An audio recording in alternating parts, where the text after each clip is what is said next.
falando desse tema de vida feliz na perspectiva do ser integral, Listamila Souza, nossa querida. Então, que a gente possa ouvir com carinho e que ela possa contribuir com os nossos pensamentos, sentimentos voltados para o bem. Para trazer uma temática que não vai ser uma temática que a gente talvez traga conteúdos teóricos muito reflexivos, mas que estimule a reflexão da vida pessoal, da nossa vida. Com a temática que aqui no ponto que aqui tem gente feliz. Né?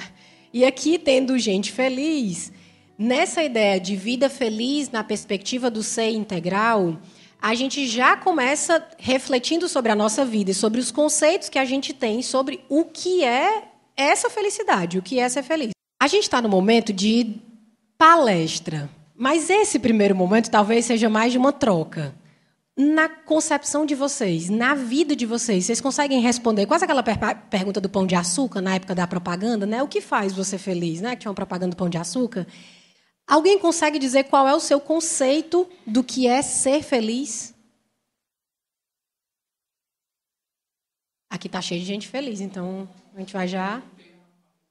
Harmonia.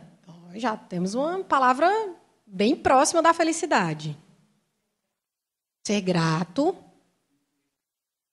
ser feliz, ser grato, harmônico, ter e ser uma influência positiva também. Paz. Só coisa que a gente entende bem facinho e é super difícil de viver, né?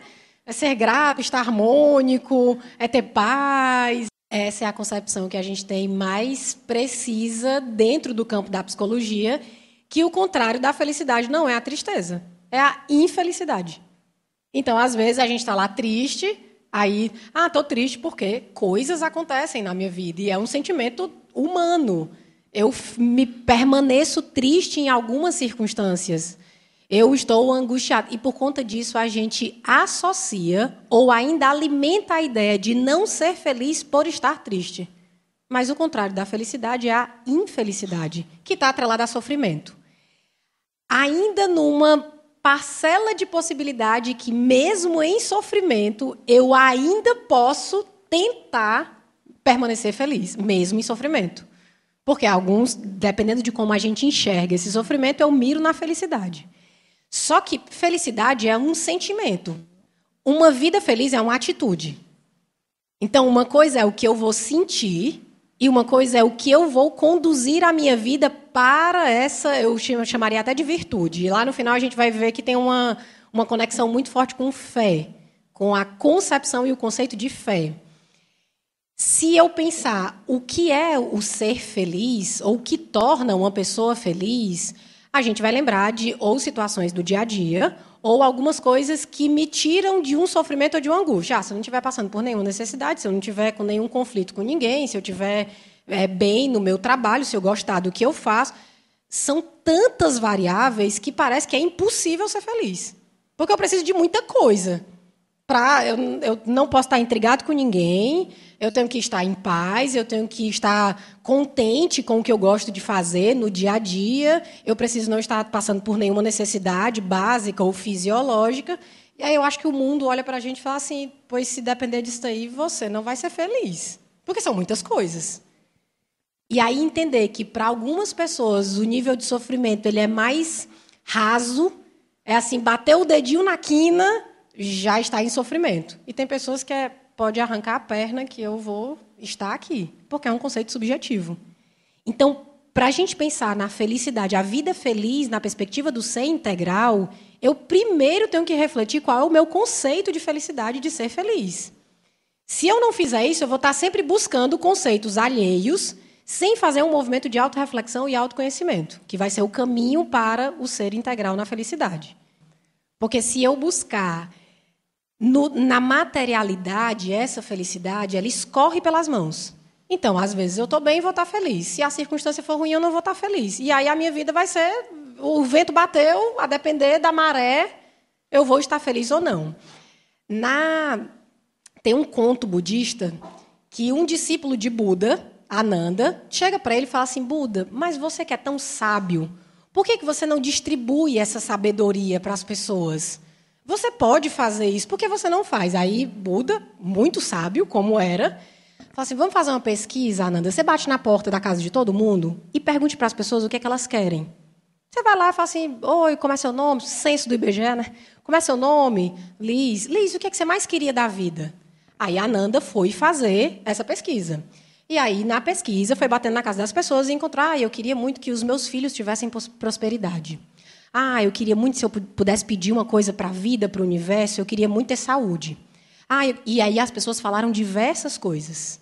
Aí a Ananda volta frustrado para a conversa com Buda. E aí Buda, já imaginando qual era a resposta, falou, e aí, como é que foi a tua pesquisa? As pessoas disseram que queriam prosperidade para os filhos, saúde, queriam ter qualidade de vida, bem-estar, todas essas coisas. Ele, e quem foi que disse que queria sabedoria? Aí a Ananda disse, ninguém. Aí ele, como é que você quer que eu entregue para as pessoas umas coisas que elas não querem? Elas não despertaram ainda para isso. Elas não se atentaram que é isso que vai fazer uma vida, na perspectiva do Buda, feliz. Então, eu não posso bater na casa das pessoas e falar assim, vim aqui te entregar sabedoria. Aí a pessoa, palavra bonita, interessante. Tá bom, eu quero. Não, mas ela não despertou internamente. O que ela está buscando emocionalmente, mentalmente, diariamente, fisicamente? Ela está buscando ali a saúde, a prosperidade dos filhos, e não tem nenhum problema nisso. A vida material pede essas coisas. A grande questão é que se eu ficar só nessa demanda da materialidade, eu vou passar uma vida inteira tentando ser feliz ou fazendo checklist das coisas que me fariam feliz e não conseguindo, e chego ao final de uma existência, se a gente tiver mérito para isso, longa até na Terra, encarnada, sem encontrar essa bendita felicidade, ou sem estar em estado pleno de felicidade constante, apesar das adversidades da vida. Quando é que isso daqui bate mais forte no ser humano? Na adolescência. É o primeiro período em que a existência humana se questiona sobre, porque os sentimentos da infância são muito genuínos. Então, quando a criança está alegre, ela está inteiramente alegre. E, às vezes, para a gente adulta, é uma bobagem. Olha, ela está alegre com aquele carrinho que ela passa ali, uma caixinha de fósforo que ela está brincando o tempo todo. Mas ela está genuinamente alegre. Na adolescência, nunca mais, no decorrer da vida, mas a partir da adolescência, nunca mais ela vai conseguir sentir essa alegria genuína da infância. Porque existe uma complexidade social, familiar e neurológica que não é aquele entusiasmo que ele estava esperando na infância. É um outro tipo de entusiasmo. Então, começa o primeiro questionamento. Na infância eu era muito feliz, eu passava horas brincando com uma caixinha de fósforo e aquilo ali estava tudo bem. Agora eu tenho um tédio, quero coisas, quero e não consigo, e por isso eu sou infeliz. Esse é o primeiro momento que tem um conflito existencial. O segundo momento, dentro de uma perspectiva psicológica, que a gente vai encontrar esse questionamento muito forte, é na velhice. Porque a gente olha para o resto da vida que passou todinha e fala assim, será que eu fui feliz? Eu sou feliz? Estou satisfeito? Não estou satisfeito? Dá tempo? Não dá tempo? Não sei. E aí, como a gente já entende que, na velhice, eu talvez não tenha a perspectiva de vida longeva como a gente acha que tem na adolescência, se não desencarnar cedo, dá aquela sensação de escassez. E aí eu não dá mais tempo nada, ou então eu corro contra o tempo, e aí eu corro e não encontro essa felicidade porque eu estou em uma crise existencial. Então, são dois momentos na existência humana que esse questionamento vem muito forte. No resto do tempo, a gente está meio que aproveitando assim, desavisadamente as coisas, sem se atentar. A não ser que a gente pare para fazer uma reflexão diariamente de autoconhecimento e autopercepção. Então, pensar nessa... o que é ser feliz, o que é a felicidade, não é... Pode-se ter um conceito. A gente pode ter um conceito, até pela linguagem que a gente utiliza, pelo português, a gente vai ter um significado para isso. Mas o conceito é nosso, porque é da nossa formação. Então, já vale, a primeira reflexão é, ok, na minha vida, eu, Liz, o que significa ser feliz e o que significa felicidade? Quando é que eu sinto isso e como é que eu faço para me manter numa vida feliz, apesar de tudo que acontece? A verdadeira felicidade é a conquista interior. Aqui é uma uma referência bibliográfica das leituras de Joana de Ângeles. A felicidade não está nas posses ou nas circunstâncias externas, mas na paz interior conquistada com esforço contínuo. Aí a tia Regina falou paz, né? Da felicidade. Se eu acreditar que a minha felicidade está em ter essa garrafa, esse objeto material, por uma questão também neurológica, a partir do momento em que eu tenho, que passa a sensação da novidade, passa a sensação da felicidade. E aí o que é que eu quero? Outra. Ou outra coisa. E incansavelmente, porque eu associei isso, eu vou buscar ali nas posses, ou numa ideia de que se eu tiver uma vida tranquila, ai não, pronto, consegui, agora eu tenho a minha casa para morar. Ninguém tira, não é mais alugada, é minha, como se a gente ainda tivesse no controle, mesmo sendo nosso nome, né? Como se nosso nome ainda garantisse muita coisa. E aí, por conta disso, agora eu vou ser feliz. Passo 30 anos financiando a casa, 40, aí daqui a 40 anos, quando eu garantir que ela for minha, aí eu vou estar feliz. No processo, você também está, porque você está adquirindo, mas não é necessariamente a posse daquilo. Talvez seja a conquista e a batalha de quem está vencendo mês a mês essa tentativa, mas não a posse em si. E aí Joana de Ângeles adverte, não é do bem que você tem, não.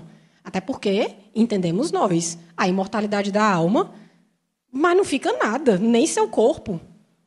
Nada. Então, como é que você coloca todo o seu conceito de felicidade numa coisa que é altamente passageira? Que alguém pode, pela violência urbana, levar, ou que pela morte eu posso não ter mais.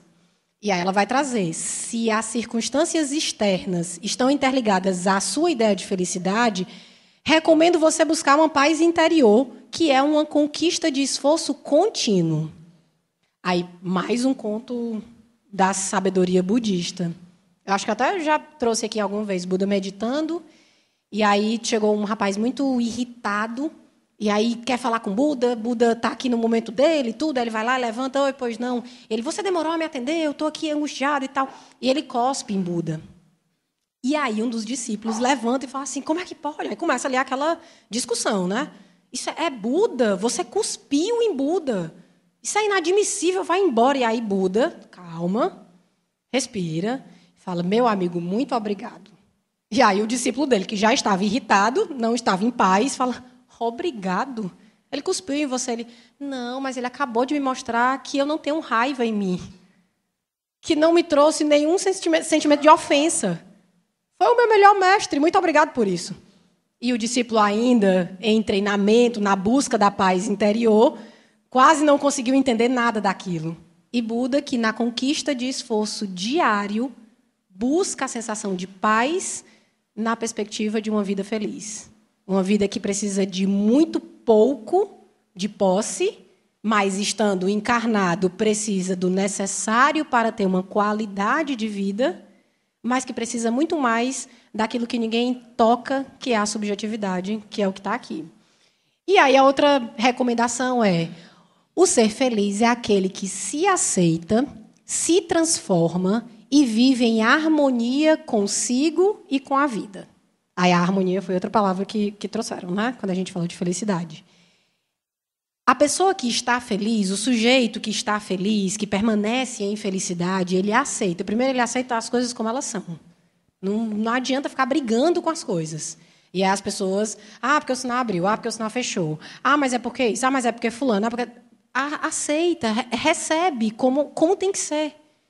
Aí tem um mantra hindu, que é conectado à meditação havaiana, que é eu entrego, eu confio, eu aceito e eu agradeço. Assim, eu entrego porque não está comigo.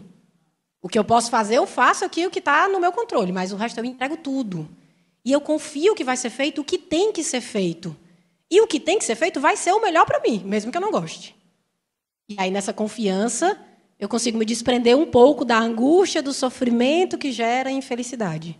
Então, eu entrego, eu confio. E o que vem depois de confiar e entregar? Eu aceito o que vier. Eu não entreguei, então eu aceito.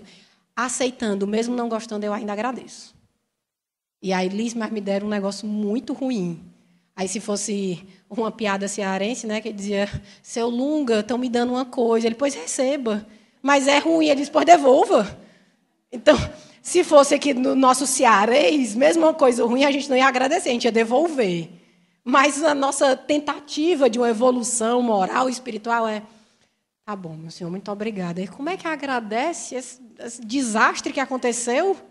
Porque você não sabe o que é que está lá na frente. Mas você não confiou, você não entregou, você não disse que ia aceitar. Então, agradeça. E aí, se eu lembrar dessas 4 palavras como um processo mesmo. Eu entrego, eu confio, eu aceito e eu agradeço. Eu estou muito mais conectada a essa tentativa do ser feliz que aceita, se transforma, não é transformar o outro, não é. A gente não vai conseguir mudar ninguém. Olha o que Buda dizia para Ananda, as pessoas não querem sabedoria, por que você está pedindo para eu entregar sabedoria para elas? Eu vivo em sabedoria. Quando elas se despertarem, está ótimo. Qualquer conexão que elas tiverem comigo, elas também vão estar nessa tentativa da sabedoria. Vivendo em harmonia comigo e aí com a vida. Só que essa transição da vida em harmonia comigo, essa pega um pouco mais.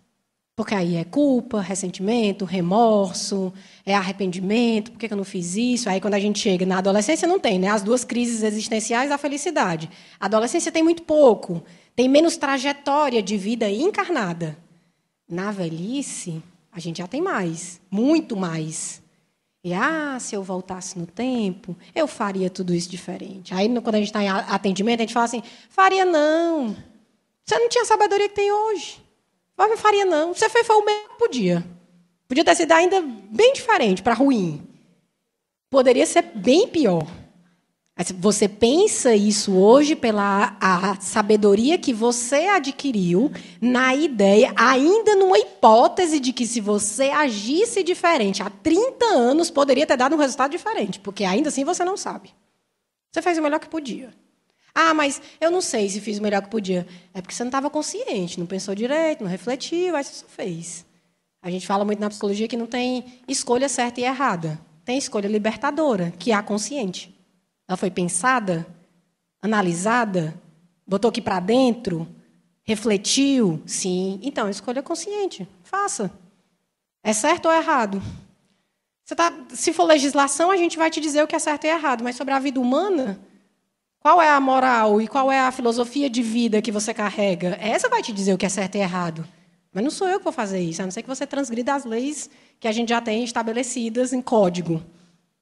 Mas quanto a certo e errado, na minha vida, vem de uma perspectiva muito interior, assim como qual é o conceito de felicidade.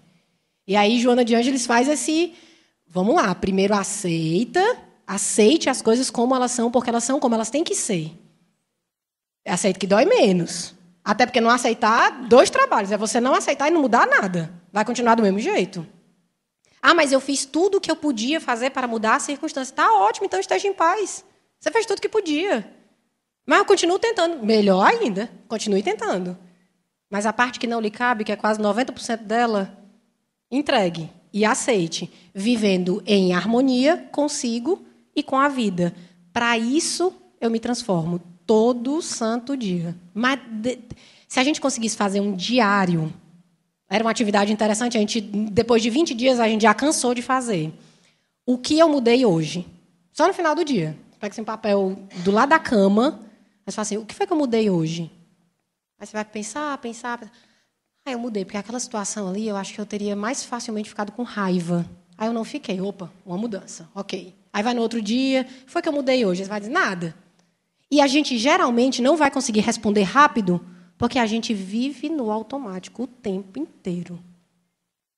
A gente não fica, por que eu estou fazendo isso? Para que eu estou fazendo isso? O que é que eu estou sentindo? A gente não faz isso. Infelizmente, mas deveria, porque esse é o processo de autoconhecimento e transformação. O que eu estou sentindo?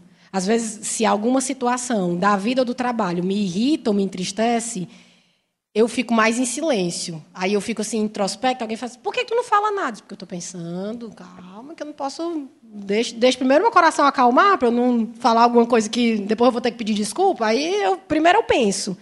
E aí eu penso, já passou o negócio. Aí eu volto para a pessoa e falo assim, pronto, agora eu tenho um negócio para te dizer. A pessoa, o que é? Ah, não, a gente conversou há um mês, eu não lembro nem o que foi, mas eu lembro que eu estava pensando sobre isso.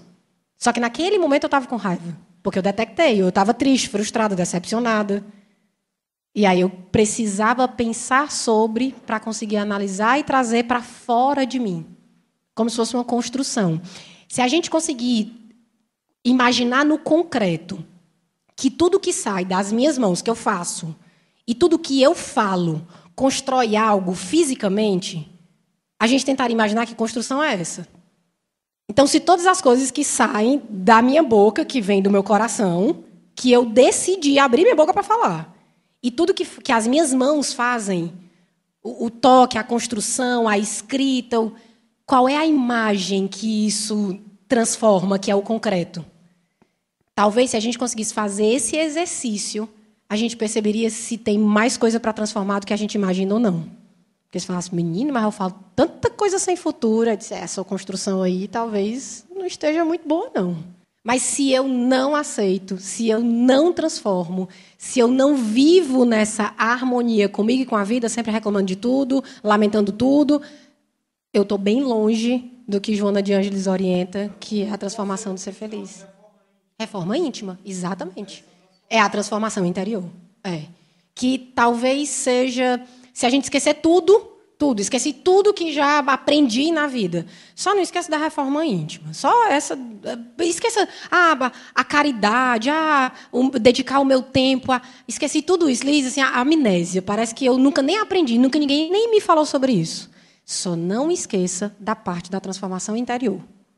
Porque o que está dentro, a gente chama de implode, é exatamente o que vai sair na hora que você estiver em contato com a vida. Então, é aquela perspectiva de pessoas que... olha, hoje está chovendo. Aí outra, que maravilha que está chovendo, né? Gente, é a mesma situação. É o mesmo fato. E pessoas conseguem enxergar com perspectivas muito diferentes. Você está falando isso porque não vai pegar chuva, porque não vai pegar ônibus para ir para o trabalho. Tá, mas tem pessoas que pegam chuva, ônibus para ir para o trabalho, bota o pé na lama, toma um banho de água porque o carro passou e ainda assim elas chegam brincando no trabalho. Menino, precisa de uma roupa. O banho que eu tomei agora, o carro passou de uma vez, molhou, foi tudo. Foi... Ao invés de chegar e falar assim, não vou mais nem trabalhar hoje, vou voltar para casa, não aguento mais, esse dia de chuva, não sei o que... É a forma como eu enxergo as coisas. As coisas não são como elas são como eu sou. E aí é nessa mudança de transformação que vem o autoconhecimento. Se existe algum caminho para a evolução, se tivesse assim, pronto, qual é o caminho, qual é a receita do bolo? Autoconhecimento, que parece uma palavra super conhecida. A gente consegue entender muito fácil o que é autoconhecimento, me conhecer. E aí, se a gente não consegue, à noite, responder a pergunta de no que é que eu me transformei hoje, eu não estou no caminho do autoconhecimento. Se eu não consigo responder por quê e para que eu faço o que eu faço, que eu digo o que eu não estou no caminho do autoconhecimento. Se eu não consigo dizer o que eu estou sentindo, eu não estou no caminho do autoconhecimento. Mas eu consigo dizer, eu estou triste.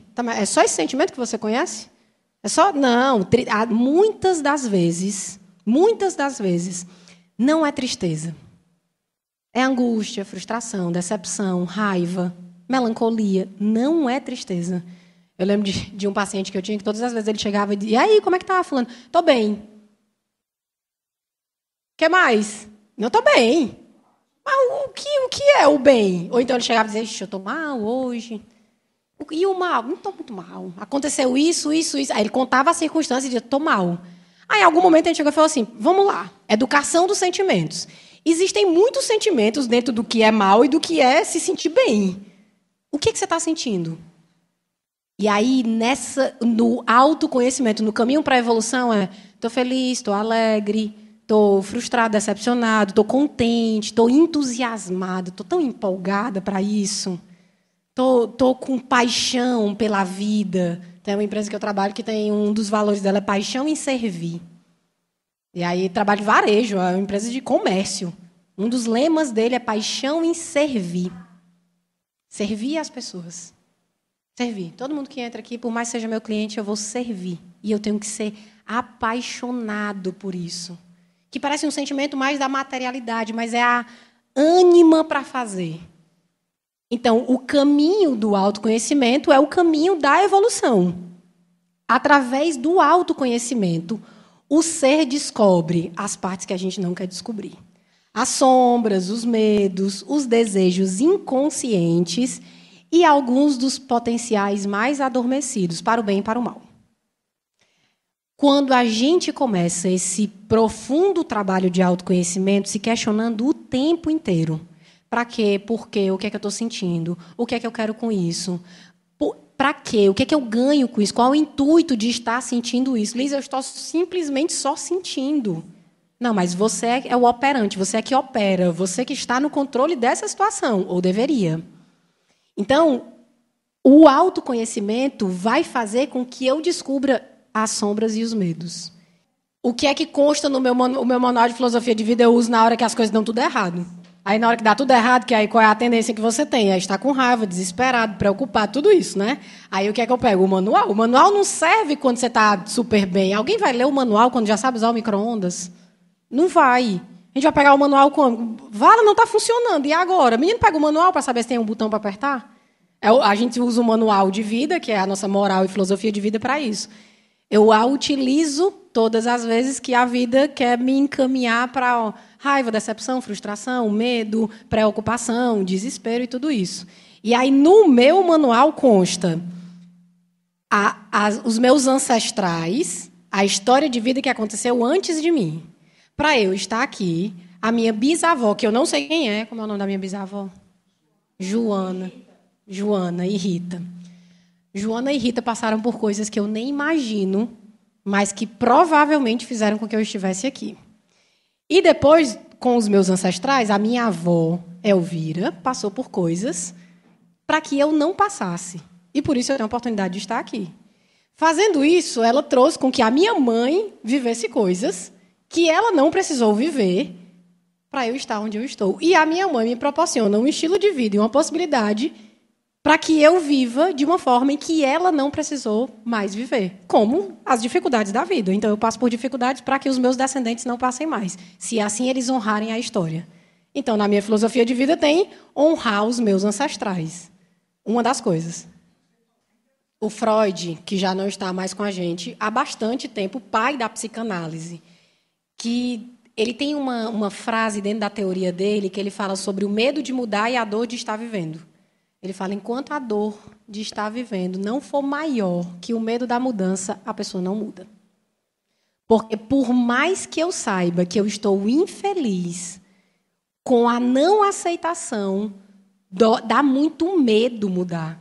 Mudar para o desconhecido, eu prefiro ficar nesse sofrimento conhecido. Porque eu não sei o que é que tem depois. Esse sofrimento eu já conheço todo, o menino já sai de cabo a rabo. Ele começa assim e termina desse jeito. Depois ele volta assim, ele chega nesse período. É o meu conhecido. E aí o Freud trazia, na filosofia dele, tem que doer muito ainda, para você enfrentar o medo da mudança. E o medo da mudança vem exatamente no cadê suas sombras? O que está desconhecido nisso? Só que, por uma construção social contemporânea, a gente perdeu um pouco desse honrar algumas coisas. Então, por exemplo, empresas que não honram a própria história, vem a associação familiar e, geralmente, quase que destrói tudo aquilo que foi construído. Muito pela contribuição também de quem está à frente desse negócio. Porque se você está o tempo inteiro, não faça isso não para honrar a história do fundador, viu? Onde ele estiver lá, ele construiu isso aqui para a gente ter isso aqui. Então, eu preciso estar no meu discurso e na minha prática. Então, honrar os meus ancestrais, quem veio antes de mim, faz com que, inclusive, eu não repita o padrão destrutivo que a gente encontra hoje.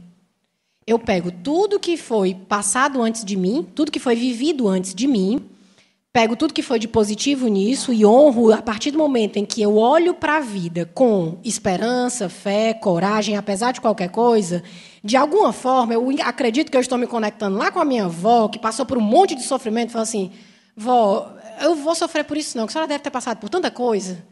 Eu não vou sofrer de novo isso? Não, vou destruir esse padrão. Eu não quero esse padrão de sofrimento.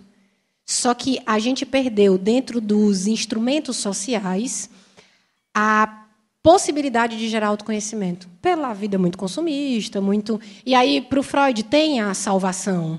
Só que ele vai dizer que vai ter que doer muito. E numa perspectiva espírita, às vezes até nessa mesma ideia de tá doendo, você não está aprendendo, tá doendo, você não está aprendendo, tá doendo e você não está pensando, tá doendo e você está reclamando. Não vai parar de doer desse jeito. Não vai. Tem que tirar o band-aid. O autoconhecimento é tira o band-aid para ver o tamanho da ferida. Vixe, a ferida está horrível. Bota o band-aid de novo. Não.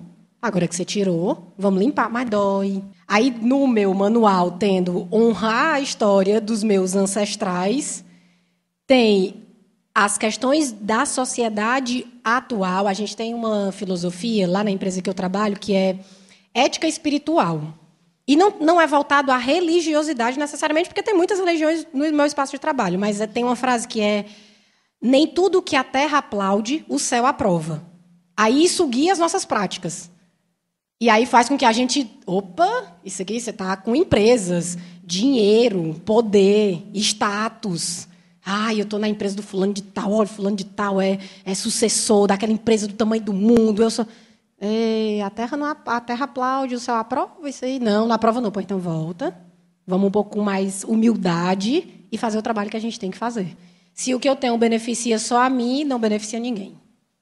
Se o que eu tenho beneficia a mim e mais alguém, então você tem tudo. Mas é tão pouco que eu tenho, mas beneficia 2 pelo menos? Beneficia. Então, ótimo, você tem tudo. Não, é só a mim. Então, você não tem nada.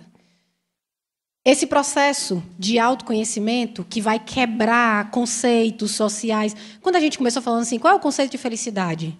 Existe um conceito construído, televisionado, nas redes sociais, dizendo o tempo inteiro o que é a felicidade.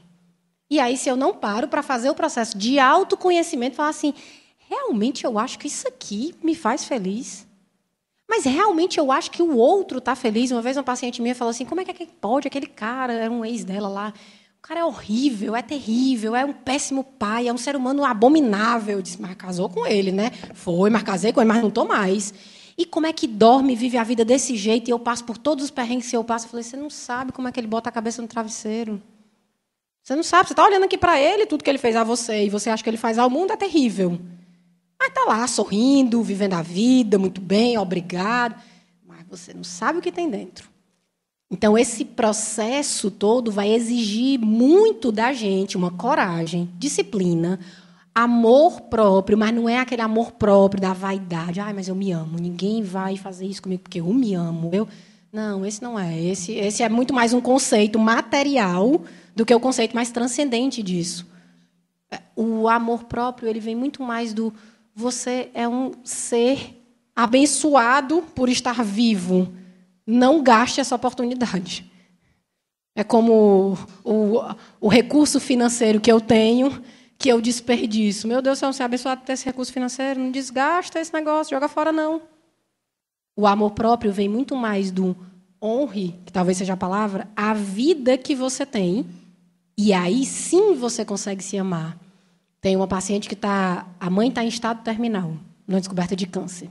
E aí ela, em muito sofrimento, a filha, já adulta, né, 40 e poucos anos. E aí ela diz, o que é que eu faço? Eu disse, teremos um bom caminho pela frente para descobrir o que é que a gente vai fazer. Mas talvez a melhor orientação seja aproveite todos os segundos que você tiver com a sua mãe. Porque ela não vai ter tratamento, assim, já foi decidido que não vai ter, vai aliviar a dor, já é uma senhora muito idosa, já vai aliviar a dor, vai fazer algum tratamento, mas que não seja tão invasivo e agressivo, para dar longevidade o máximo possível. Eu vou ver minha mãe acamada, ali, no leito, na cama. Por que é isso que vem à sua cabeça? Por que você não aproveita todo o chá da tarde que você toma na varanda da casa com a sua mãe? Aí, na sessão seguinte, ela disse que pediu uma licença de 3 meses para ir viver com a mãe. E ela mora com a mãe a vida inteira. Mas agora uma licença de 3 meses para estar com a mãe que você há 45 anos mora dentro da casa da sua mãe, com a sua mãe, exclusivamente, você e ela, porque todos os irmãos já foram embora. Para eu aproveitar o tempo que eu tenho com a minha mãe. Eu disse, ótimo. Sou tão arrependida. Me irritei tanto. Depois eu converso com ela. Digo, mãe, é porque eu me irritei tanto. Aí a mãe dela foi lá e disse, minha filha, não se preocupe com isso não, mas tem medo de morrer, né? Que está em estado terminal. Não se preocupe com isso não, eu sei que é difícil. Eu também me irritei com você. Aí elas estão ali num processo de reconciliação, aproveitando o tempo em que está viva para parar de pensar na morte. Mas se você já acha que é uma certeza que sua mãe não vai se curar, pois aproveite o tempo que tem. Eu lembro desse despertar de consciência, que a vida toda, todos os dias, a vida dá uma cutucada nesse despertar. Mas, gente, não dá para passar um dia sem ter esse despertar, não. Aí, uma vez, eu não sei se a mamãe vai lembrar disso, mas eu estava na faculdade, eu estava fazendo uma disciplina chamada tanatologia, sobre a morte e o morrer, lá na enfermagem. Aí, a disciplina era teórico-prática, então a gente vivia em velório, enterro, cremação, todas essas coisas. E tinha a parte teórica, que era de uma psicóloga e de uma enfermeira. E aí, numa das aulas, que era numa tarde, lá na enfermagem, foi abordado um assunto específico sobre a morte, na visão da ciência, ainda materialista, né, e tal, e toda essa tanatologia. Aí, no outro dia, eu fui para a faculdade de manhã. Aí, apressada, eu acho que eu saí antes da senhora, a senhora estava tomando banho para ir para o trabalho. Aí eu saí, aí o Dian também estava na cozinha, aí eu saí, tchau, tchau, tchau, não sei o quê. Aí eu botei só tchau. O banheiro da minha mãe é lá dentro do apartamento. Acho que aí o Dian deve ter ouvido o meu tchau da porta. Quando eu botei a mão no elevador, eu falei assim, eita, que pode ser que eu não volte. Pode ser que ela não volte. Vou voltar. Eu estava atrasada, eu vivia atrasada, né? Então eu estava atrasada. Aí eu voltei, aí entrei no banheiro, tchau, mãe. Aí tomando banho, acho que tchau, vá, meu filho, Deus abençoe, vai, tchau, Wildinho, eu venho almoçar, não sei o quê. Aí eu perdi o elevador, desci pela escada, ainda bem que era o primeiro andar. Cheguei atrasada uns 5 minutos, mas cheguei em paz. Aí quase que eu dizia, eu cheguei atrasada só porque eu fui me despedir direito ali da minha casa, que senão vai que eu não volto, né? E não... Um despertar de uma aula específica de tanatologia para uma pessoa que nasceu dentro de um centro espírita, que sabe que a qualquer momento pode não voltar e que a única certeza que tem é a morte. Já fui despertada algumas vezes, mas precisei ir lá na faculdade ter outro start de falar assim, tá atrasada, mas atrasada para quê? Para a própria vida? Vá se despedir direito do povo. Vai que não volta. Aí vai ficar lá depois com remorso, porque aí vem aqui ficar esperando a reunião mediúnica para dizer, ô, mãe, aquele dia que eu não me despedi, já foi. Já passou, já... E aí esse despertar de consciência é o processo que gera autoconhecimento, que aí sim vai me trazer, como ser integral que sou, uma vida feliz. Com a ideia de que o ser humano é complexo e interdependente. Não dá para estar saudável biologicamente e psicologicamente terrível. Não dá para estar saudável psicologicamente e espiritualmente cheio de conflito espiritual, de uma vida muito presa à materialidade. Não dá. A perspectiva da vida feliz de um ser integral é estar em harmonia biologicamente, psicologicamente e espiritualmente. Então não dá para investir numa coisa só. Não dá para, não é muleta. Se eu investir numa só, eu estou usando muleta. Ai, vou investir na minha vida biológica saudável, vou ficar um aço. E para morrer vai ter que ser no dia que Deus quiser, porque eu não vou dar brecha para nada. A muleta, porque está faltando o psicológico, está faltando o espiritual, está faltando o relacional. Um aço, a pessoa é um aço, relacionamentos terríveis. Não sabe se relacionar com ninguém. Ninguém aguenta, a pessoa é um porre. O equilíbrio do ser integral, na perspectiva da vida feliz, é exatamente a harmonia do que eu chamo de interdependência, na ideia de que uma coisa depende da outra mesmo. O desequilíbrio em um desses aspectos pode gerar doenças físicas, emocionais e espirituais. Além de que a cura real vem do esforço de autotransformação, na reforma íntima, e uma harmonização interior. Esse último slide, eu vou até aqui abrir no meu para ficar mais fácil de ler.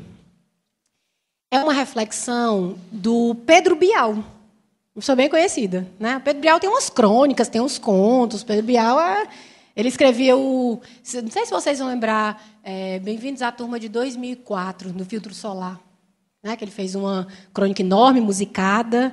Aí ele, senhoras e senhores do ano, da turma de 2004, usem filtro solar. Nunca deixem de usar filtro solar. Se eu pudesse dar só uma dica sobre o futuro, pronto. Mas não é essa que eu trouxe. Essa é ótima também dele. Essa tem muito mais conexão com a ideia da longevidade da vida, o que a gente faz da vida, o que a vida traz para a gente, porque ela não faz nada com a gente, ela traz. Quem faz é a gente. O título dessa crônica não é esse aqui. Essa aqui é uma frase da minha mãe, no aniversário dela, que ela já disse, presta atenção que eu já tenho mais passado do que futuro. Né, que assim, presta atenção, que assim, pelas contas, não dá para dobrar 120. Então, eu já tenho mais passado do que futuro. O título da crônica do Pedro Bial é Bom, Ruim e Assim, Assim. É o título dessa crônica. Ele fala assim, quer saber de uma coisa? Tudo pode ser bom, ruim e, principalmente, assim, assim. Tudo ao mesmo tempo ou não, e não necessariamente nessa ordem. Bom é chegar na praia à tardinha, anúncio de pôr do sol, água de ondas mansinhas, jogar a bola na espuma e sobre o céu encaixar como se fora tafarel. É bom também quando começa a chover e as gotas fazem cócegas na superfície do mar, como se um cardume inteiro prometesse matar a fome de todo Vidigal, Rocinha, Cidade de Deus e Vigário Geral. Ruim é lembrar daquele amigo que, com a prancha na mão, morreu de um beijo roubado de um raio. Da lembrança, a correria, o medo, o medo. O medo é bom. Ruim é não ter medo. Bom é voltar, trocar a chuva por água de coco e passar atrás daquela pelada, a bola vai para fora e, como numa crônica de Rubem Braga, sobra para você que mata no peito, faz embaixadinha e devolve redondo no chute perfeito. Ruim é a fisgada na coxa, sair mancando disfarçadamente. A vergonha de estar decadente não é ruim. Ruim é o orgulho que se nega a reconhecer a decadência. É bom a cidade estranha em que você nunca esteve e sabe que nunca mais vai voltar.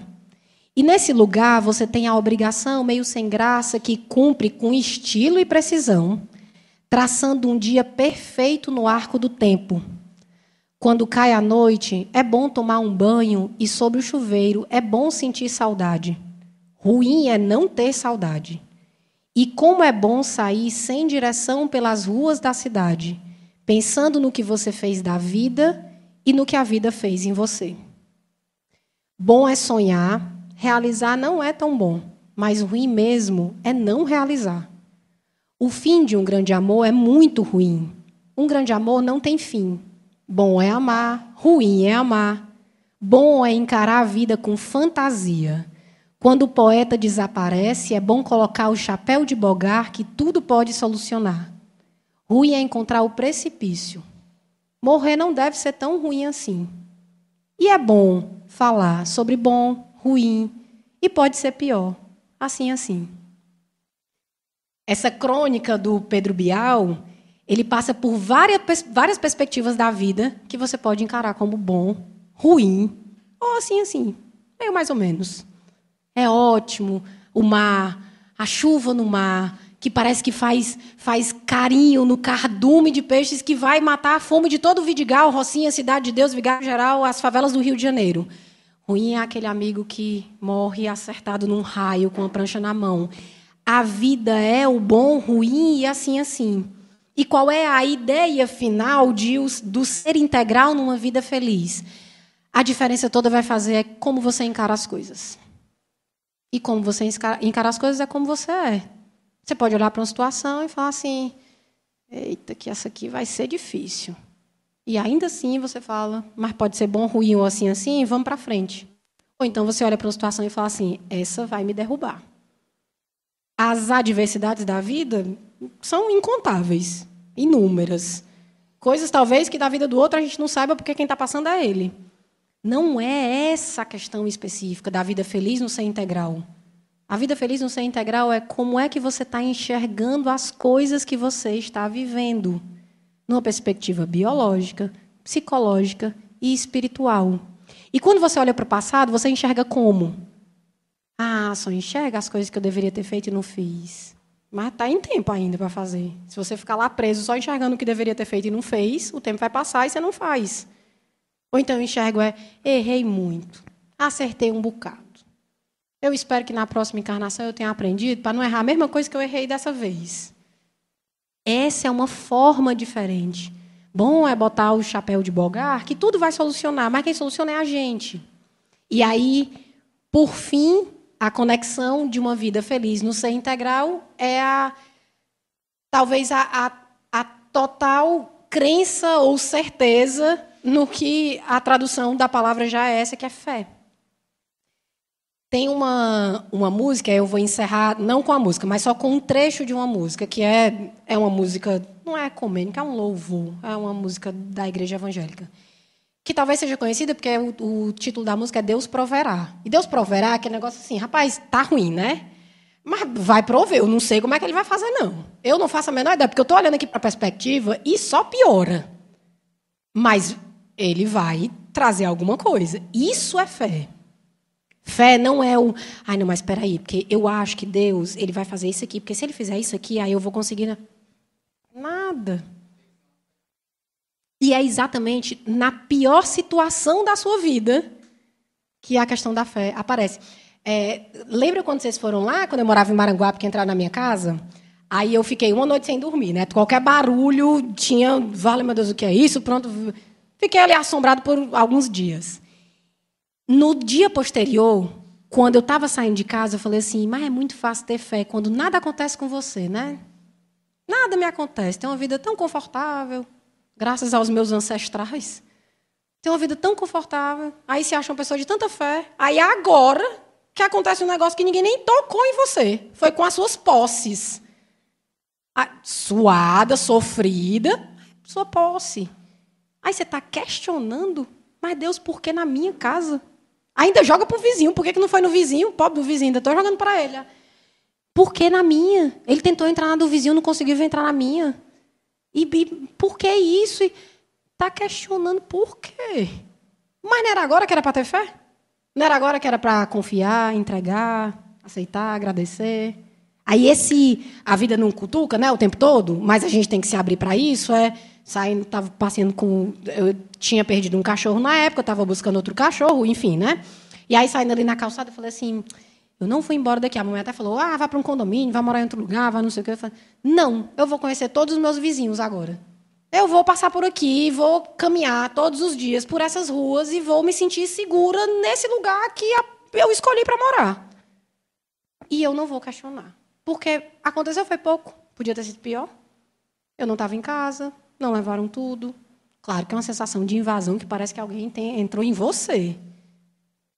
Mas o prejuízo foi alguns milhares de reais, mas está viva, tem trabalho, tem profissão, paga depois. Eu não questiono. E aí essa é a ideia do Deus proverá. E aí nesse trecho, finalizando uma vida feliz, Deus proverá. Quando o azeite e a farinha faltar e a minha força se esgotar, Deus proverá. Deus proverá porque mesmo cego ele me faz enxergar. Mesmo falho, ele me faz andar sobre as águas. Deus proverá. E aí eu posso ser o ser mais imperfeito como eu sou. Falho como eu sou. Mas ele vai me fazer andar sobre essas águas. E aí, para quem conhece as passagens do Evangelho, sabe o que é o azeite, a farinha, o que é o andar sobre as águas. Ele vai prover. Liz, mas eu quero agora. Mas não é no seu tempo. E aí, se você não aceitar, vai entrar em conflito com a vida e com você, e você está bem longe do ser feliz integral. Talvez numa pirâmide, a vida espiritual, no manual da sua vida, ela precisa ser a base. Porque vem o psicológico, vem o emocional, vem o social, e a fundamentação é uma vida espiritual. Então, para uma vida feliz, num ser integral, fé. Porque Deus proverá. Se não faltou para os pássaros do céu e as árvores da terra, por que vai faltar para você? Você, a quem eu proporcionei a vida e coloquei nesse momento para passar pelo que tem que passar? Vida feliz está conectada a uma vida em fé. E uma vida em fé está conectada a uma vida espiritual. Essa é a vida feliz do ser integral.